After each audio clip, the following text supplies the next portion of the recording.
What is up, everybody? This is your boy AJTRIP, and welcome to That to Shoot, a weekly show where I talk about what's going on in the world of professional wrestling.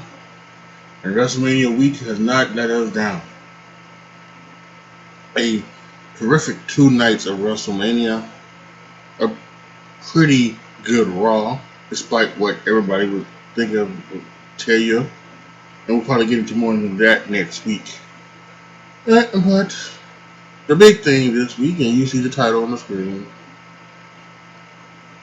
WWE come to the terms of releasing the likes of Samoa Joe, Billie Kay, Peyton Royce, Mickie James, and others. And we're going to talk about it all in this episode of After Shoot. So let's go ahead and let's jump right into it. Alright, so let's get to it. I will be reading from Sports Illustrated's article, was posted sometime yesterday evening. So let's go ahead and let's get into it. WWE released 10 wrestlers from their contracts. The company announced Thursday. Samoa Joe, Billie Kay, Peyton Royce, Mickie James, Chelsea Green, Tucker, Kalisto, Bo Dallas, Mojo Rawley, and Wesley Blake were all let go. WWE head of talent relations Joe Laurinaitis, actually that's no, Joe would be. So come on, Sports Illustrated, trying to give you the benefit of the doubt, and you call him Joe. This is John Laurinaitis informed those who were let go that it was because of budget cuts were responsible for their releases. This came from Fightful's Sean Ross Sapp. The move comes 1 year to the day after WWE released more than 20 wrestlers, citing financial hardships resulting from the pandemic. Samoa Joe, this has Joe. They keep talking about Joe Laurinaitis, so let's say Samoa Joe, a former NXT champion, is the biggest name on this year's list. He has not wrestled since sustaining a concussion while filming a commercial in February of 2020. He had been a member of the Raw broadcast team until this week, and when WWE brought in former ESPN anchor Adnan Virk to replace play-by-play man Tom Phillips and move Corey Graves into an analyst role beside Saxton, Joe told SI's Justin Barrasso last month that he was hopeful he would be able to return to the ring soon. Kayden Royce, formerly teamed as the Iconics, struggled to find success after their team was broken up in October's WWE draft. Kay was a part of a 10-woman tag team turnaround match with partner Carmella on the first night of WrestleMania last weekend. James, a six-time champion, returned to the ring last summer after missing 14 months with a torn ACL, but only wrestled 6 matches, most recently in January's Royal Rumble. Green only wrestled a single match as part of the WWE main roster.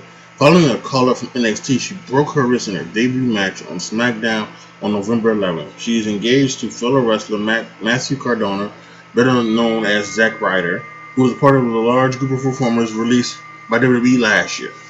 Tucker, formerly Tucker Knight, was a part of the tag team Heavy Machinery with Otis. WWE split the duo up in the build to Otis's Money in the Bank win. He only wrestled one match since November as part of the 22-man Andre the Giant Memorial Battle Royal last week on SmackDown. Kalisto, a masked luchador, was a part of the trio known as Lucha Hearts Party, which was broken up during the October draft. Dallas is the younger brother of Bray Wyatt. He has not wrestled a match since November 2019. Blake, along with Steve Cutler and Jackson Ryker, was a part of the tag team called the Forgotten Sons. Cutler was released by WWE in February, reportedly after he and his girlfriend, current Impact and former WWE wrestler Deonna Purrazzo, tested positive for COVID-19 following a New Year's Eve party. Ryker is now teaming with Elias. Blake has not wrestled since May. Okay, so that's going through all these. So what we'll do here, first we'll talk about the releases and that their impact and things like that, and then we'll go on to all of the 10 wrestlers and talk about their potential futures and what may have happened, reasons and everything like that. So, and WWE used to do this almost on a yearly basis, where they would cut some wrestlers after WrestleMania. Yeah, they would go ahead and like cut some wrestlers and I think that's what happened to Drew McIntyre. When Drew McIntyre was cut, it was a WrestleMania cut, right? I think it was after WrestleMania he got cut, and he's one of those that was on that chopping block. And so I think him and Jinder Mahal and Heath Slater stayed. So these things happen, and budget cuts are it's unfortunate. It's unfortunate. You would think maybe an organization that just signed a $1 billion contract with Peacock maybe has the money and doesn't need the budget cuts, but every business has a budget, and every business uh, needs to abide by that budget. And unfortunately, that means that you will have to make some budget cuts, and that does mean maybe talent has to be released, and that means that you have to. Uh, not give some people what they want, as in their interests, things like that. The pyro is back, and for the longest time, the pyro had been lost, and it's gone. So, yeah, it is a shame. It is a shame any time when someone has to lose their job, and it's unfortunate. At least 10 wrestlers, and there may be more coming out. I'm gonna be checking throughout this recording of this video about just some of the people that you think could help WWE. Some people say maybe WWE has too many wrestlers on the roster or anything like that, and maybe you could say that, but you could also say that maybe the WWE, but not everybody can be a star, and not everybody can be grown into a star. Not everybody can be a major player. Not everybody can have a role, or not everybody can do this, or not everybody can have a role, but everybody can have a major role. Sure, they can have a role. They can be, they can be the person that puts over the people, and I've always wondered, especially since, you know, especially since they couldn't, you know, they can't tour, so and they've got their own like development system and things like that. And they did a little bit of this, in the beginning of the pandemic. Leon Ruff was like enhancement talent for several people, but I've always thought that instead of Mojo Rawley, not doing that. Um why wouldn't you have Mojo Rawley come out there and these are guys that gives Seth Rollins, a 5 minute match just to get Seth Rollins. Seth Rollins can kind of, you can get him, and then you can do an angle with Seth and Cesaro, or you can have Seth with a promo or something like that. Same thing. Maybe have face Big E or something like that. Instead of doing, some people say that the matches are repetitive, and I would agree. There was just absolutely no reason why Asuka and Rhea Ripley should have had a rematch. Should have had a rematch.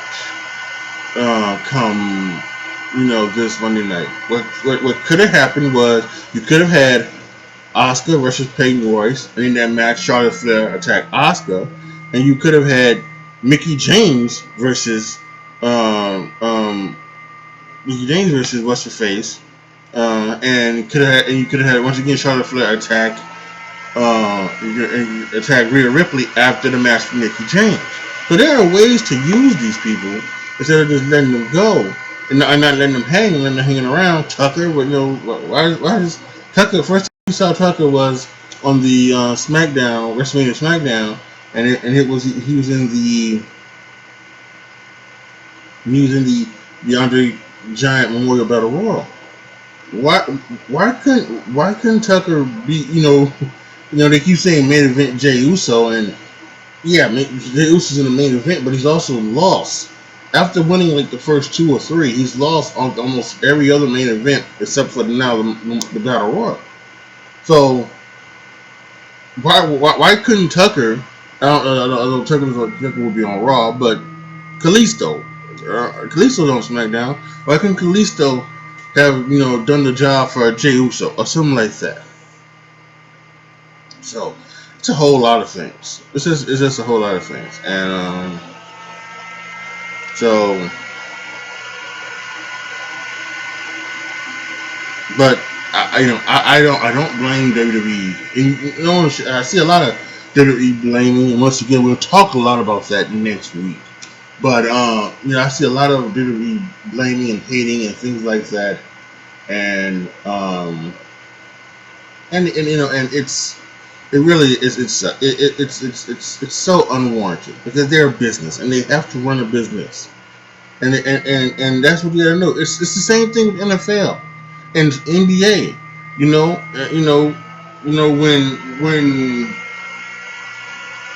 who recently got cut.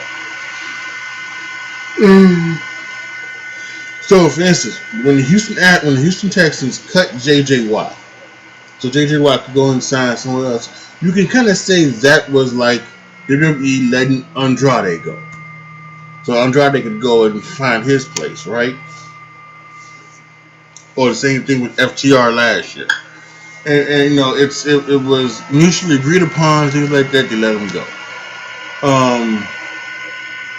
But then also you have cuts that people don't like, and I don't know. I can't think of one right now. I don't know if there was one that was very hated, but back in the day, Steve Smith was cut by the Panthers, and he went to the Baltimore Ravens, and he was angry about it, and things like that. And fans didn't like that, so I'm sure that WWE fans, some don't like this, but you can't blame the organization for making cuts that make you feel that this is going to make WWE a better business and a better place. So I really do think you can't and you shouldn't blame WWE. So and before we break down all 10 people, all 10 wrestlers, let's also say this. These 10 wrestlers have been released. And there were a lot of people, a lot of fans on the internet wondering, well, how come Jackson Riker is still there? How come, Velveteen Dream is still there? Jordan Devlin, Austin Theory, and Matt Riddle, and all these, other people who have had allegations, put on them. And we really got to stop with this thing, and with these, things that just because they have allegations against them, that they somehow need to lose their job. No, that's not how this world works. They have it's like with Deshaun Watson. Deshaun Watson right now has 22 allegations against him for sexual misconduct. Yes, that's bad. That's horrible, and they should be taken seriously. Just like these allegations against those wrestlers. That being said, that doesn't mean that Deshaun Watson should immediately be released by the Houston Texans and be blackballed from the NFL. And that's what these should be. These wrestlers should not be cut from WWE and not be able to wrestle anywhere else because they're allegations. Now, if these allegations are be able to be found true, and again, a lot of these allegations are not, you can't. It's a he said, she said. So and they were done before things. I think the Velveteen Dream one is maybe one that could be. I think that one was kind of recent. I don't think that one was. It came out during the speaking out movement, but I don't know if it. But I think that had been kind of recent where it's still eligible to be. The statute of limitations has run out on it. But a lot of these other ones, the statute of limitations are run out. So they can't go to jail. They can't be adjudicated. So it is. Yeah, it's bad, and I think we have to stop doing this. When a wrestler that you like, gets released, we immediately go, well, you released that guy. How come you didn't release You know, that one. And you know, and we gotta stop doing that altogether, right? Oh, Samoa Joe was released. Well, why are you releasing Samoa Joe and you're not releasing Titus O'Neil or something like that? Well, no, hush. No, nobody, you know, nobody wants to be released. You should want nobody to lose their job. So, I find that to be despicable. So, let's guys, we're better than this. Let's stop rooting for people to lose their jobs. Okay, so let's talk about these wrestlers who have been released. Let's start with Samoa Joe, the biggest name out of these 10. Um, to me, this really seems like this is one of those ones where this might have been the thing where, you know, because there's been reports about, and I think we even read it in the article where Joe wanted to be released so that he could go back and wrestle. And WWE just isn't going to let them, you know, come back and wrestle now with the concussion things and everything like that. They're not gonna do it. Um, you know, so this might be one of the things where Joe was like, okay, well, listen, I want to wrestle, and if I can't wrestle here, I'd rather be released, and you know, and that might be one of those things where they were like, well, listen, if you know if he's not gonna do commentary, you know, there's no need for him to be here. So if he can get cleared and go wrestle somewhere else, let him go. So then they let him go, and that could be what the thing is. Because I don't think you would have released Samoa Joe because if he was healthy, he was going to be cleared. Because there are so many things he can do. You know, he can feud with both champions. He can feud with Lashley and Roman. He could feud with both mid card champions, Sheamus and the thing. He's got great feuds with Seth Rollins. That could have come back up. And then he could also, you know, he could have done stuff, you know, with Damian Priest. He could have. There were a lot of things that Samoa Joe could have done. So to me, this. I think we'll get to the other ones in a second, but to me, I truly think this was one of those ones where they decided you know, if he doesn't want to do commentary and we're not and our doctors won't clear him, then what's the reason for him being here? So I'm talking about somebody, and Samoa Joe's probably the type of person that's probably making that, you know, anywhere from that $500 to $1 million because he's got, you know, for his contract, I would think, you know, so why not take that off our books, you know? So to me, that's, and a lot of people are like, why? But I think to me that's just that's even though it's a shocker, it totally makes sense. Billie Kay, this, you know, when you break up the Iconics, she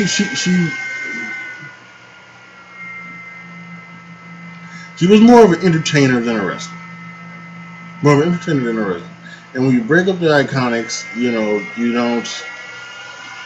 You know, Peyton Royce was going to be the star out of them two.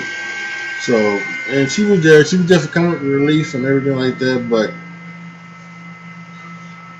you know, it's yeah.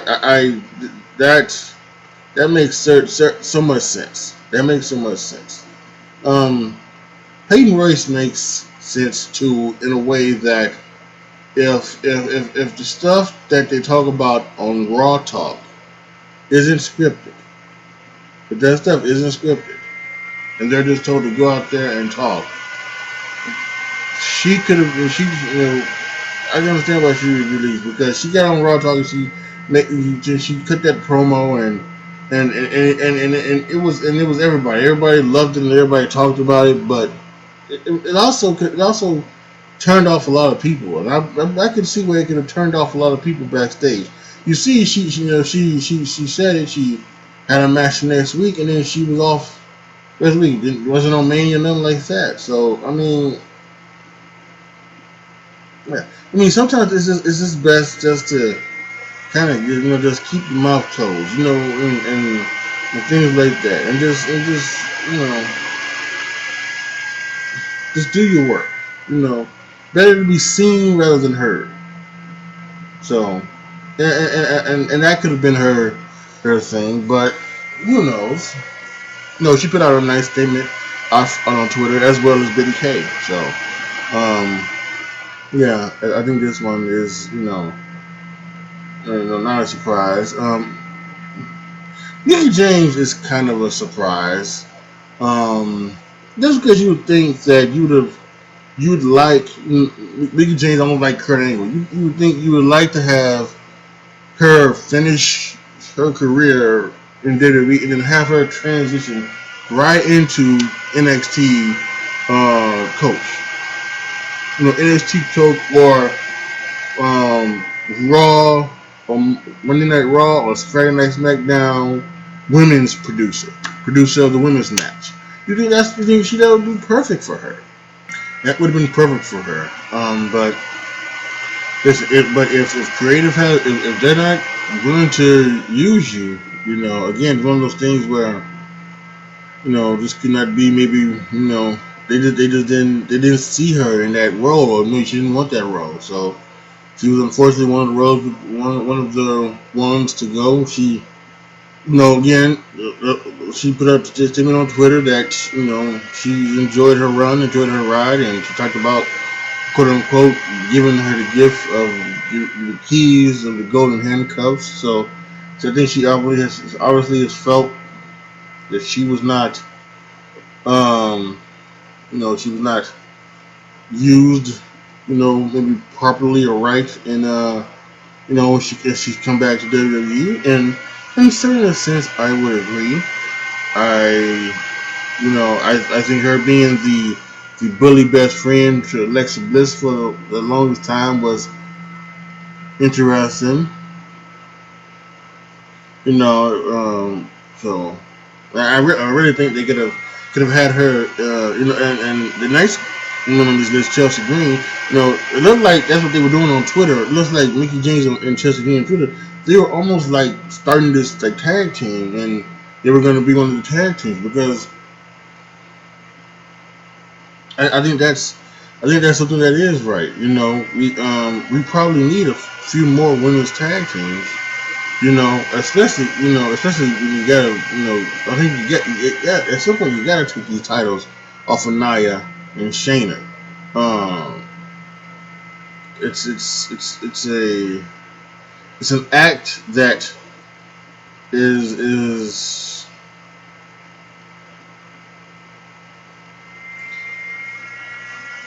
it's an act. How can I say this? That is not stale, and it's not bad. It's just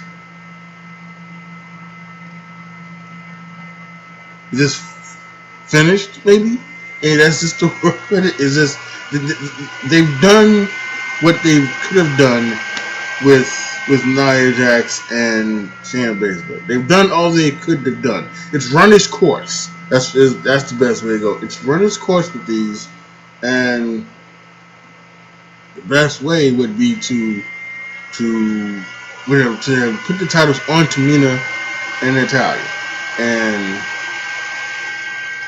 hit Nia and Shayna kind of do their own thing. Maybe Nia has this thing with Reginald. Maybe Nia could get back into the Raw Women's title picture along with Shayna as herself, or she could get into a feud with someone. But I don't know. Chelsea Green, we just mentioned her. That her and Mickie James, they were almost like it almost seemed like they were trying to become a tag team or something like that. But yeah, and she for her it's just been bad luck, and I can see this where John Laurinaitis is sitting up there and saying, she gave her so many times. We gave her an opportunity, and she kept getting injured. She wasn't at the right spot, and you don't want to. And it's almost again we make the sports reference. You don't want to say that. There's a thing in sports where injuries. You don't lose your starting spot to injuries, but the famous one is Wally Pipp. That's why it's called Wally Pipp. Wally Pip got injured, Lou Gehrig stepped in, and Wally Pip was never played again because Lou Gehrig stepped in and became one of the greats of all time. And so, if you're injured and you lose your spot, you know, that could be, and it sucks and it's bad, but I don't know. I guess I could see that, and once again, most of these people put out on Twitter, they had a great, stretch, and she thanked everybody and things like that, and that's what I really want. I really like to see. I really like to see that, Billie Kay and Peyton Royce and Mickie James. Mickie James kind of took a little bit of a shot.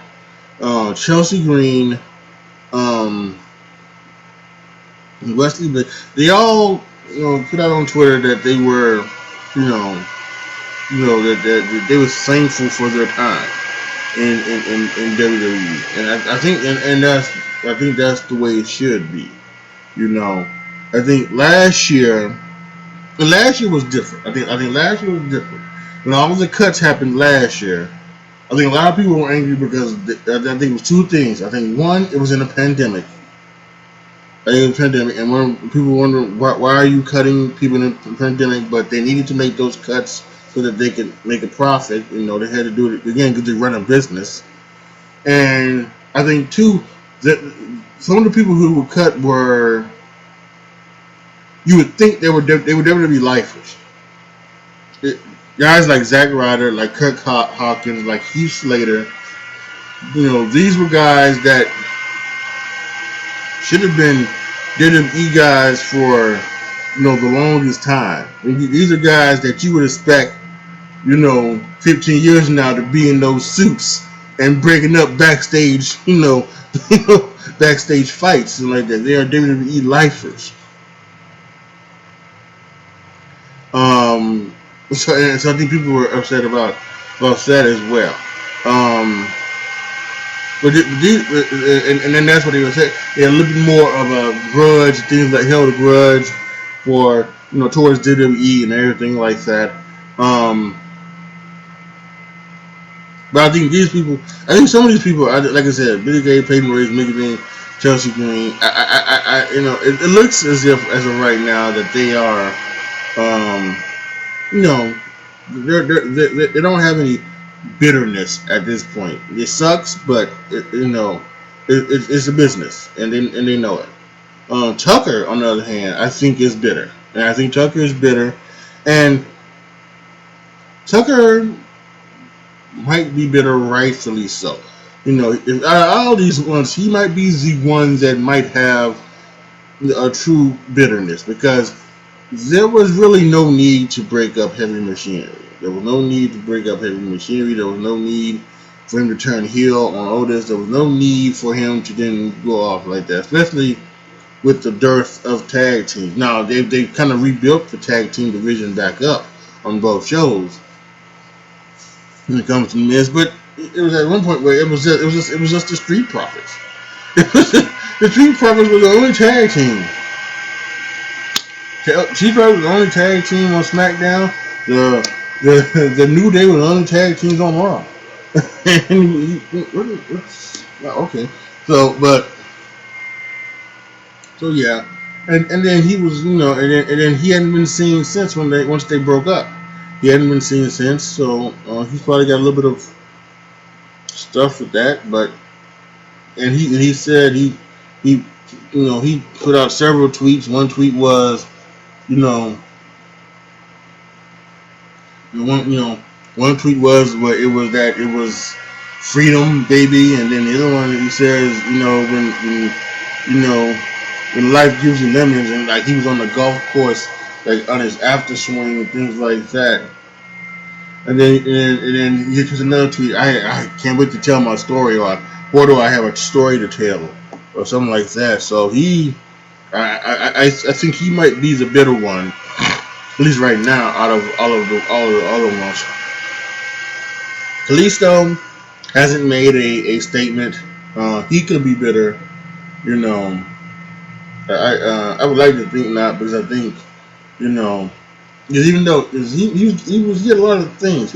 He had a lot of good time. He was a cruiserweight champion. He was a United States champion. He had a great tag team, the Lucha Dragons, and then he came with the Lucha House Party, and so I think he had a really nice WWE career.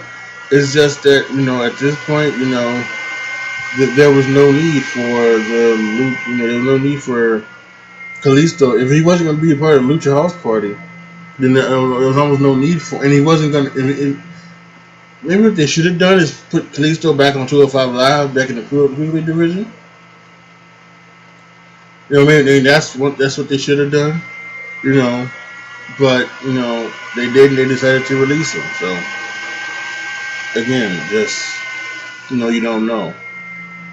Bo Dallas was released. There's this great stat that he hasn't wrestled on television since like the Crown Jewel pay per view in 2019, I think.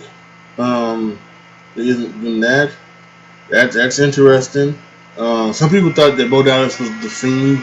He was the Fiend, but they kind of obviously now that's not the case. Um, Mojo Rawley, they had something when Mojo Rawley turned. I think they had something with Mojo Rawley twice. Was it when Mojo Rawley won the Andre the Giant Memorial Battle Royal? They had something with him where the crowd was kind of into him after that. And then he had that whole thing of Rob Gronkowski and everything, and Jinder Mahal and everything. And it was they had something with him, but they didn't capitalize on it. They definitely didn't capitalize on that. Um, and then when they turned him heel with Zack Ryder, they turned him heel. Um, that was the thing. I don't know if I don't know if the best character for Mojo Rawley is to be heel. I think the best character is for him to be the baby face, to be the fun loving baby face, and maybe he could be a cool a good heel. Who knows? But I think I think it was better for him to opt to be a babyface. I think when they turned him heel, I think he never recovered. He never found his way, and he never recovered. And again, like I said, they didn't even want to use him to be like a guy that Seth Rollins could beat in 5 minutes. They could have done that with a lot of these guys. So.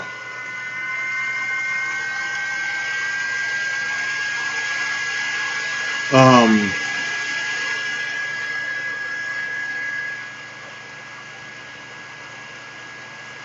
and then finally, Wesley Blake. I'm still checking my phone to see if any things happen, anything pop up. Wesley Blake. Yeah, he is he's probably just unfortunate because his partners his partners kind of screwed him, I guess, right? Because then you had Jackson Riker, who last year when everything was going on with the world and the world was under protest and everything like that, and he was thanking Trump and he was doing all of that stuff, and you got the locker room upset at him and everything like that. They pulled the Forgotten Sons they were in push. They were going to get the titles. They were going to be pushed to the moon, everything like that. And then when that happened, he said that, and then they took him off television. They took him off television, and then they just decided that after a while they decided the Forgotten Sons probably wasn't going to be a viable tag team. It wasn't going to be a viable act, so they decided to split them up. And then then one night on main event, Elias has Jackson Riker next to him, and he's up there, and his new characters. He's been saved by the music of Elias. And then a couple months later, they give Steve Cutler and Wesley Blake to King Corbin as the Knights of the Round Table, or that type of gimmick for Corbin, for him to have, I guess, some flackies, some monkeys. And So then they get back on television. Then, like I read in the thing, Steve Cutler and Gianna Perrazzo, they go to a thing. They go to a New Year's Eve party. Obviously, and then they get COVID. And they get COVID, and then they get fired. And listen, again, getting fired is bad and it's tough and things like that. But I said it before, and I'll say it here right now. I mean, he knew better. You don't want to see nobody lose their job, but we're living in a world where we got several people who are on SmackDown. Roman Reigns, compromised because of his former battle with cancer. I'm sure there are other people out there who don't want it. Vince is older. Bruce is older. They're in that older range. Bruce Pritchard, there's a lot of people, and he decides to go to New Year's Eve party without a mask, and then catches COVID. Yeah, you hate to see it, but you certainly understand it. You understand why he lost his job. And then what did that leave Wesley Blake? Nowhere, and he was just a casualty. Again, he could have been one of those guys that he could have easily, they could have easily they could have done two things. They could have put him back with Murphy and had Blake and Murphy and brought that tag team back, or they could have had him be again a guy that comes out and Jey Uso or Dominic Mysterio or whoever has a 5-minute match with him and they beat him. Could have been that guy, but whatever. So yeah, I think when you look at them, I think all in all, when you look at these 10 people who got released yesterday, I think all of them are talented. All of them can do certain things, and I think all of them could be, you could see them in other places, and they could be, big time. It does. Unfortunately, it wasn't their time in WWE, and for some people, they might have a way back. I know this was one of Chelsea Green's dreams was to be a WWE superstar. It's not over. It's not over. She can, I don't think it's over for her. I don't think it's over for Joe. I don't think it's over for Peyton Royce or Mickie James or I don't think it's. I think WWE would welcome all 4 of those people back with open arms. Looking at this, finally,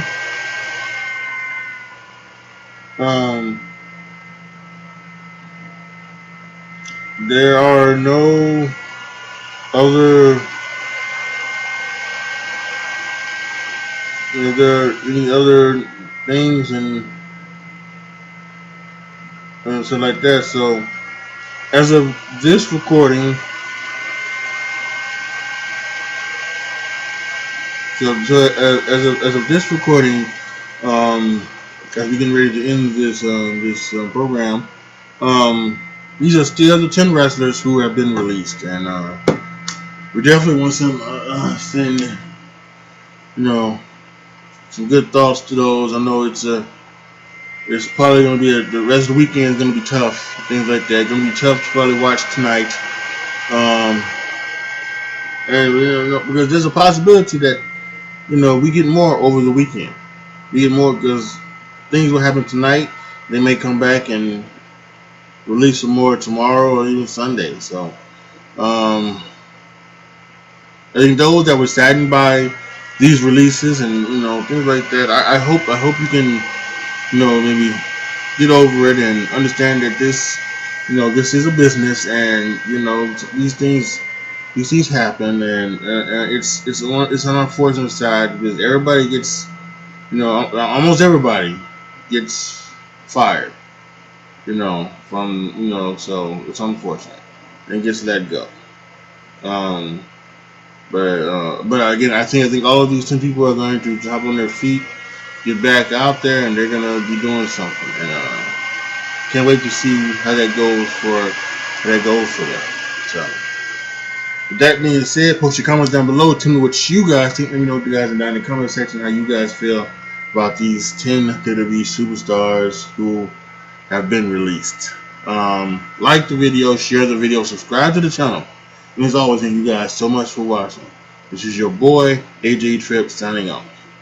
As always, be good to each other, y'all. Be careful out there. And I am out.